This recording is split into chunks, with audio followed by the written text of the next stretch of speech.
तले का building collapse हो गया है और रेस्क्यू ऑपरेशन चल रहा है। कितने लोगों के दबे होने की आशंका सर? वो अभी रेस्क्यू चल रहा है, इसकी अभी इन्फॉर्मेशन नहीं है, लेकिन जो है पहले हम रेस्क्यू पे ध्यान देंगे।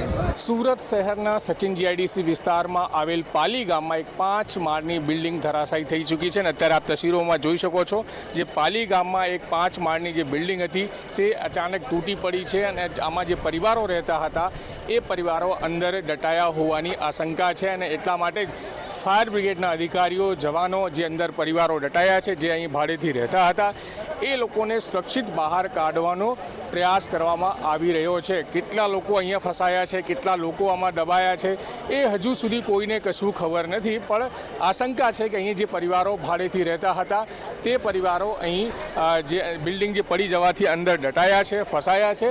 તો લોકો જે ફાયર બ્રિગેડના અધિકારીઓ છે તેઓ અહીં તપાસ કરી રહ્યા છે કે જે લોકો અંદર દબાયા છે અને બહાર સુરક્ષિત બહાર કાઢી શકીએ। આજુબાજુના માહોલ જોશો તો લોકો આ નજારો જે છે કહી શકાય કે ઉપર ધાબા ઉપર ચડીને જોઈ રહ્યા છે। પોલીસ વિભાગના અધિકારીઓ અને જવાનો અહીંયા ઊભા રહ્યા છે। તો આ તસવીરો સુરત શહેરના પાલી વિસ્તારની છે અને એક 5 માળની બિલ્ડિંગ જે છે પડી ગઈ છે અને અચાનક જ પડી છે। 2016માં આ બિલ્ડિંગ બનાવવામાં આવી હતી, ત્યારબાદ આ 2016માં અત્યારે જર્જરિત થઈ ગઈ છે અને અચાનક પડી જવાથી કેટલાક લોકો આની અંદર દટાયા હોવાની માહિતી પ્રાપ્ત થઈ છે। તસવીરો હું ફરીથી આપને બતાવવાની કોશિશ કરું છું કે જેસીબીના માધ્યમથી પણ અહીં જે રેસ્ક્યુ ઓપરેશન છે એ ચલાવવામાં આવી રહ્યો છે, કેમ કે બહુ અંદર ઇન્ટરનલ એરિયામાં આ બિલ્ડિંગ આવેલી હતી, મજૂર વર્ગ વધારે પડતા વિસ્તારમાં રહે છે।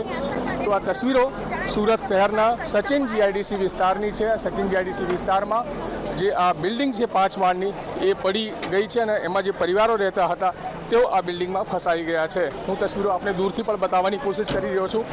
હાલ આપ જોઈ શકો છો ગુજરાત તક પર કે કઈ પ્રકારે અહીં જે ઘટના બની છે એ ઘટનામાં 5 માળની બિલ્ડિંગ તૂટી પડી ગઈ છે અને આ હાલ આપ જોઈ શકો છો। આ દૂરના દ્રશ્યો હું આપને બતાવી રહ્યો છે કે 5 માળની જે બિલ્ડિંગ પડી ગઈ છે એમાં જે પરિવારો રહેતા હતા, મજૂર પરિવારો કહી શકાય, મજૂર પરિવારો રહેતા હતા તેઓ અંદર દટાયા છે, એને બહાર કાઢવાની કામગીરી ચાલી રહી છે।